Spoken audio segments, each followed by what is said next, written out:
Recibimos para el efecto en este estudio al doctor Roger Celi. Él es coordinador del Observatorio Legislativo, a quien le agradecemos por atender esta invitación. Roger, gracias por aceptar este llamado. Buenas tardes, ¿cómo está?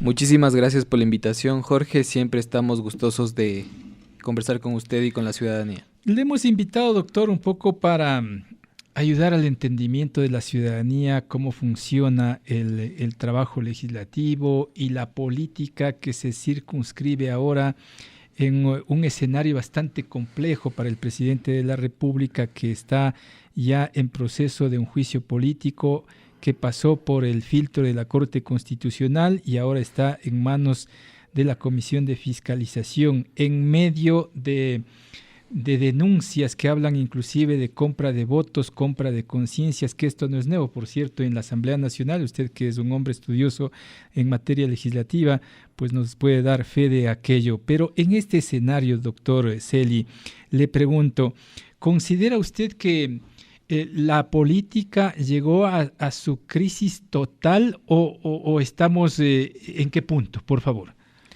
Muchísimas gracias por la pregunta. Yo debo ser claro, y esta no es una crisis de la democracia, de ninguna manera. Desde la ciencia política, una crisis de la democracia tiene que ver cuando se intenta instaurar un nuevo orden alejado al orden democrático.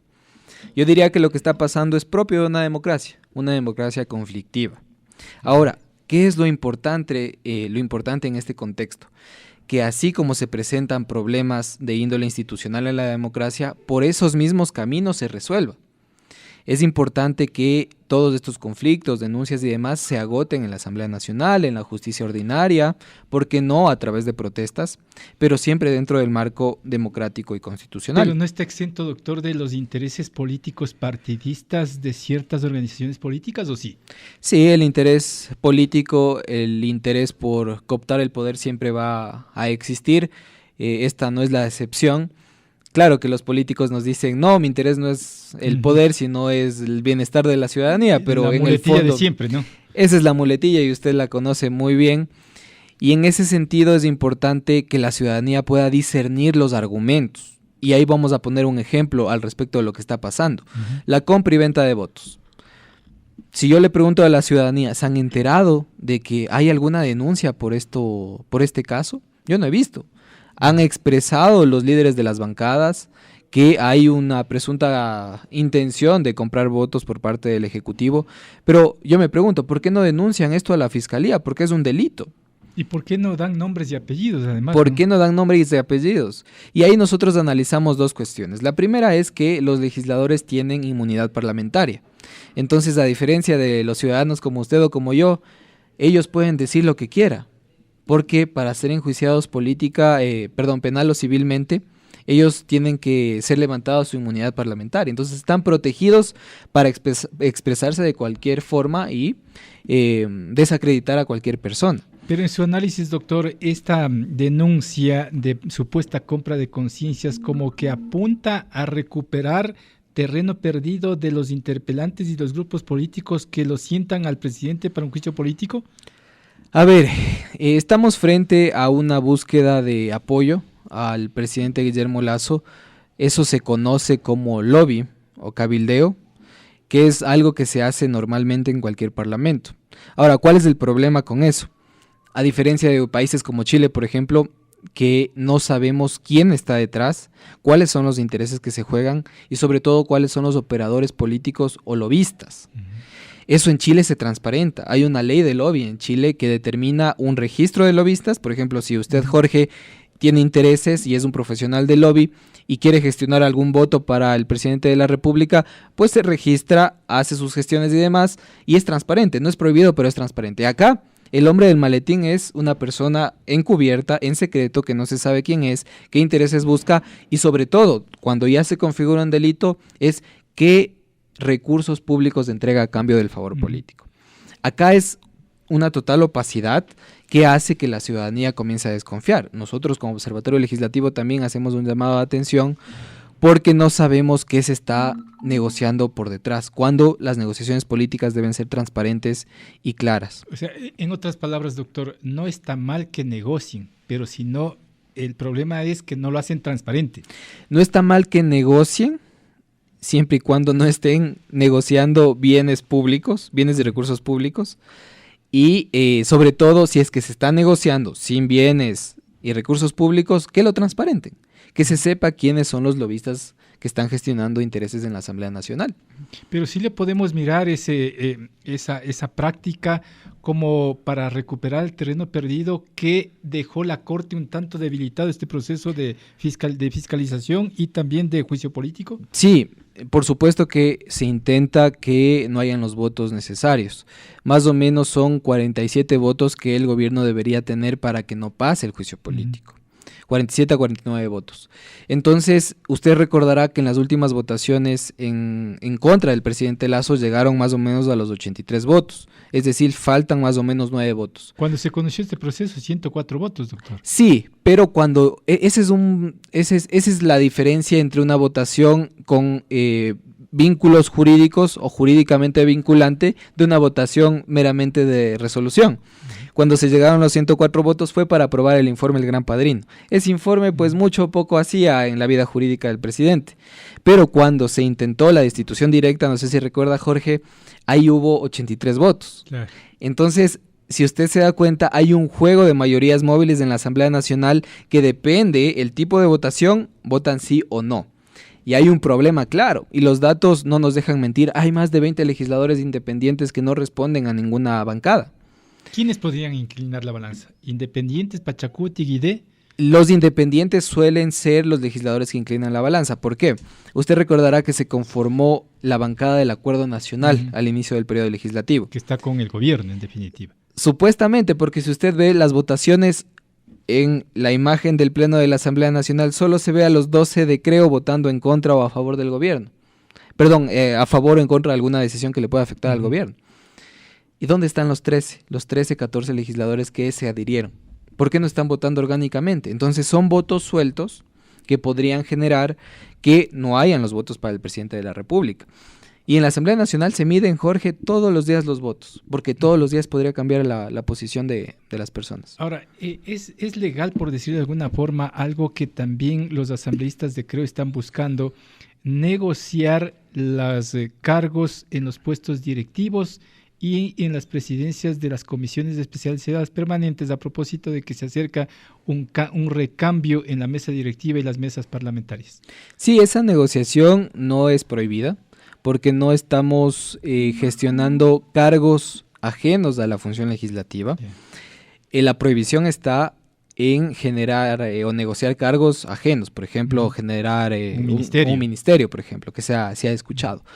Pero es propio de la dinámica política de la Asamblea el negociar cargos a la interna. Eso sucede. Ejemplo, entonces, Pachacuti, que es una bancada numerosa, te ofrezco la presidencia, que ya lo tuvieron, te ofrezco la presidencia a cambio de que voten en contra del juicio político. ¿Es normal? ¿Es legal? Es normal y es legal. La Asamblea Nacional es un órgano eminentemente político y ahí como ciudadanos debemos comprender esa materia. Desafortunadamente el país está diseñado de una forma normativista. Pensamos que todo debe funcionar conforme a la ley, cuando las dinámicas políticas y sociales se pueden salir de la norma. Y en este caso la Asamblea Nacional, al ser un órgano eminentemente político, va a tener estas lógicas políticas, que son de oportunidad, de negociación, de consenso, de objeción. Y ahí es importante entender el rol de la Asamblea Nacional, que es justamente lograr consensos políticos para destrabar los procesos ideológicos.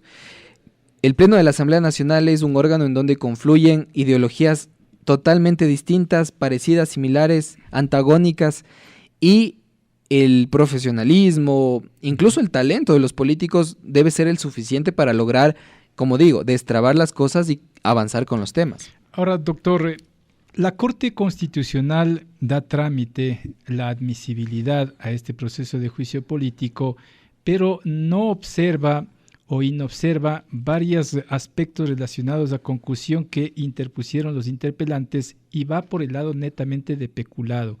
¿Cómo debe actuar la Asamblea Nacional? Porque ese es el punto de discusión en la mesa de fiscalización, que los correístas que son interpelantes dicen que no les pueden coartar la libertad de ir precisamente en esa medida de los temas que quedaron fuera en el análisis de la Corte. ¿Cómo debe actuarse ahí?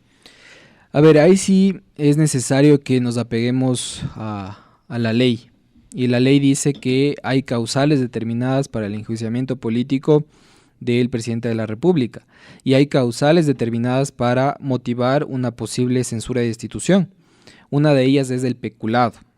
Y si es que la Corte Constitucional determinó que esa sea la motivación para iniciar el juicio político, la mesa de fiscalización debe circunscribirse al peculado.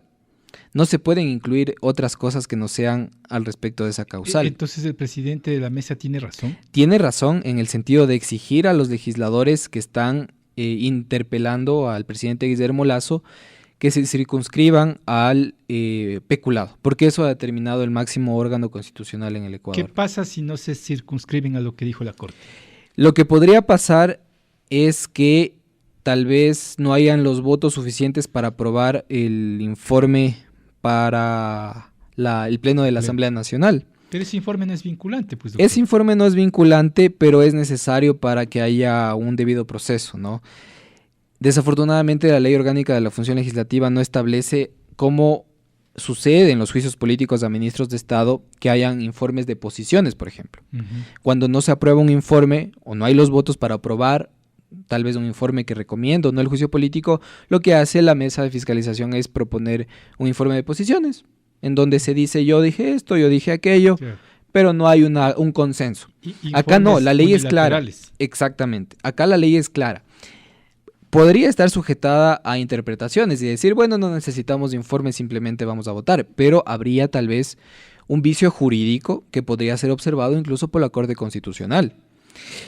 Jorge, estamos frente a un proceso político, entendemos. Podría ser un proceso subjetivo, ¿por qué no?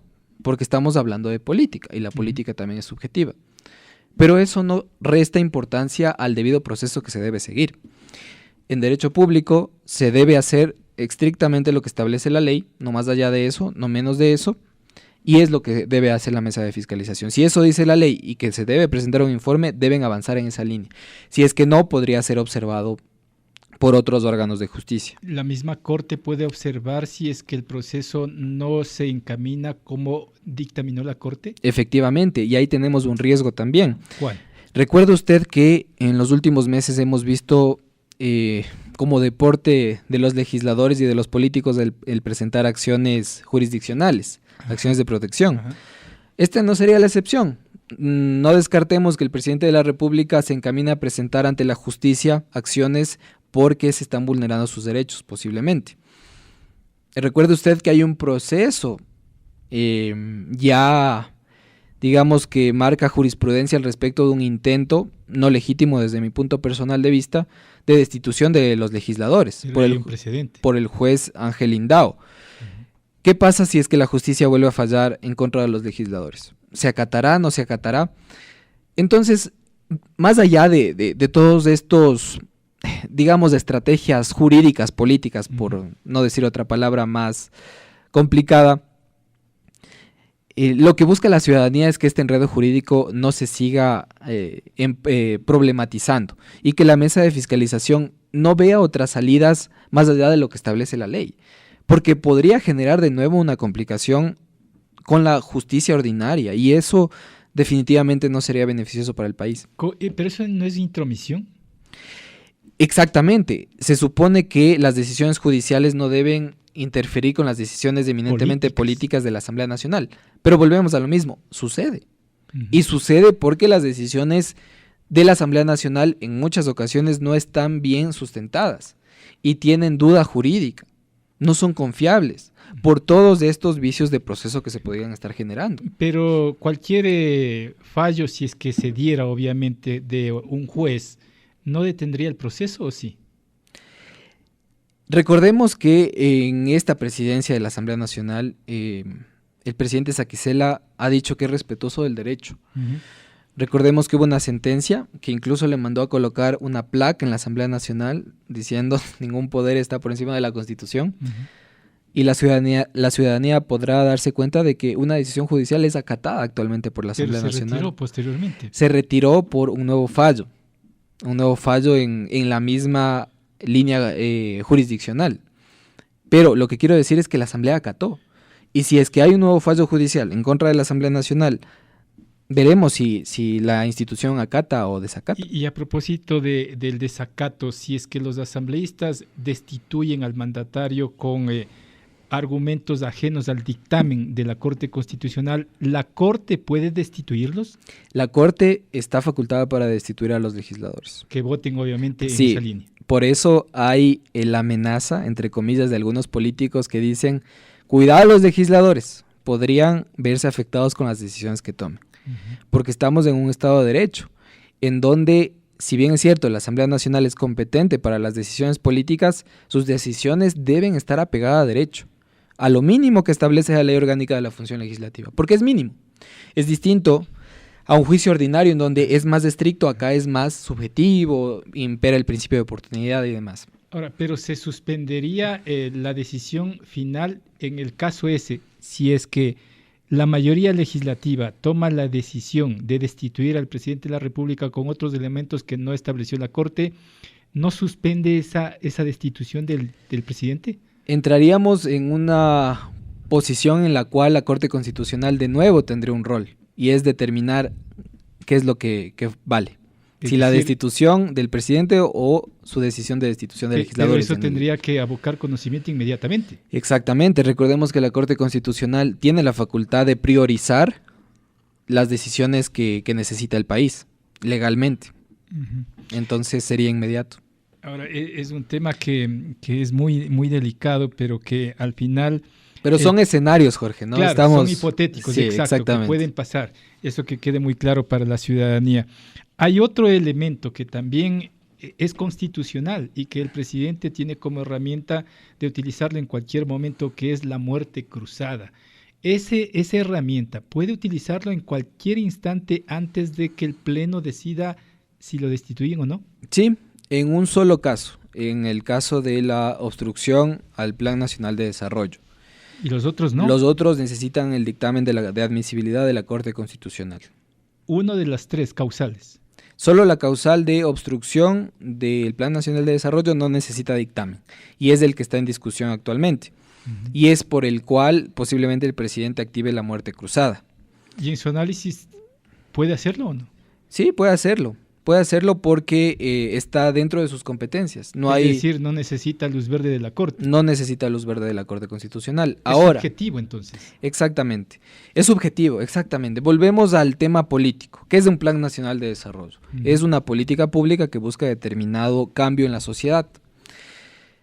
¿El presidente ha cambiado la sociedad? ¿Ha empeorado la sociedad? Es subjetivo. ¿La Asamblea ha obstruido su plan? ¿No ha obstruido? Es subjetivo también. 7 leyes ha presentado el presidente Lasso, 3 de ellas han sido aprobadas, las otras están en trámite. La Asamblea ha obstruido, el presidente ha presentado muy pocos proyectos de ley. Es subjetivo. Y ahí pues tenemos que pensar de nuevo en que estamos frente a un escenario meramente político, no jurídico y no de política pública. Un escenario político en donde los votos son lo que funciona. Los votos de la Corte Constitucional, del CAL, del Pleno de la Asamblea Nacional y un voto o la única carta que tiene el presidente de la República, que es la muerte cruzada. Los votos funcionan en la Asamblea Nacional y por ende pueden hablar lo que sea, pero al final terminan votando políticamente. Efectivamente, eso analizábamos en el Observatorio Legislativo, y es que firmaron más o menos 58 legisladores la solicitud de juicio político. Nosotros podríamos verificar si los legisladores que firmaron deberían votar a favor de la destitución del presidente. Sí, sería lo lógico. Claro. Aquellos legisladores que no voten sería una alerta para la ciudadanía, porque ¿qué pasa con esa posición de los legisladores? ¿Por qué en 30, 40 días que dura el juicio cambiaron de opinión? Y ahí podríamos especular que posiblemente esos legisladores fueron cooptados sin saber con qué, y que su voto varió. También podríamos atribuir... Cooptados, pero para la firma. Cooptados para la firma o cooptados, sí, para el proceso de para apoyar al presidente en última instancia en el proceso del pleno. Y sin esos votos cooptados, entre comillas, no había forma de iniciar este proceso. Sin Efectivamente, incluso hay legisladores suplentes que firmaron, y eso es un indicador de que quizá no había la fuerza suficiente. Recordemos que la bancada que impulsa de forma más firme el juicio político es la bancada de UNES, que tiene 47 votos. ¿Y de esos 47 cuántos son titulares? ¿Tiene el dato? No tenemos el dato actualmente, podemos analizarlo, pero entendemos que de la bancada de UNES la mayoría son legisladores, que firmaron son legisladores titulares, ¿no? Es una bancada, y gracias por topar este punto, solo es breve, es una de las pocas bancadas que vota de forma orgánica, es decir, que todos sus miembros se ponen de acuerdo, a diferencia de la Izquierda Democrática o de Pachacuti, que se parten en ciertas decisiones. Y eso pasa en la Asamblea Nacional. Hay mayorías móviles que hacen que sea muy complicado determinar qué podría pasar en una votación. Podría pasar cualquier cosa. Usted no se arriesga a decir qué pasa. Hasta el último minuto, incluso, Jorge, y es vergonzoso. Usted recordará que en el proceso de destitución directa del presidente hubo incluso la intromisión en los curules electrónicos de ciertos legisladores para cambiar el voto. O sea, estamos frente a una desconfianza total sobre lo que puedan hacer los órganos políticos en el país. Ahora, en esto también se ejercen presiones externas, como en el caso de la CONAIE, a los legisladores que no voten a favor del juicio político. Hay amenazas de un levantamiento inclusive. ¿Surte esa presión efecto al interior de la Asamblea, de acuerdo a la historia? Pienso que no. La Asamblea Nacional es un órgano que actúa de forma, digamos, existe una desconexión entre las organizaciones políticas, las organizaciones sociales como la CONAIE o como la organización política Pachacutic, y cómo se conforman las bancadas dentro de la Asamblea Nacional. Si usted y los ciudadanos que nos escuchan pueden observar, por ejemplo, a la Izquierda Democrática, vemos que la organización política como tal a la externa está dividida. Ajá. Hay más de un presidente de la organización política. Así es. La bancada, lo mismo, está dividida. Entonces, yo no veo una conexión entre lo que podría pasar en el exterior y lo que podría pasar dentro de las bancadas. Finalmente, el legislador frente a su curul es él y sus circunstancias y quien decide en última instancia cómo votar. Recordemos que cuando hay leyes controversiales que se votan en la Asamblea Nacional, siempre vemos a una legisladora que demora su voto, una o un legislador que demora su voto. Y frente a ese voto, uno o dos votos que faltan, vemos a legisladores ideológicamente distintos acercarse a conversar. Ese fenómeno nos hace notar que no hay organicidad en las votaciones de la Asamblea Nacional y que hay votos sueltos, mayorías móviles, y por lo tanto hay posibles complicaciones al momento de generar mayorías. Veamos qué es lo que pasa entonces, mi querido doctor, muy claro como siempre en sus explicaciones, le agradezco por estar aquí. Muchas gracias, Jorge, estamos a las órdenes. El doctor Roger Celi, coordinador del Observatorio Legislativo, politólogo, a quien le agradecemos por atender esta invitación. Vamos a la pausa, regresamos.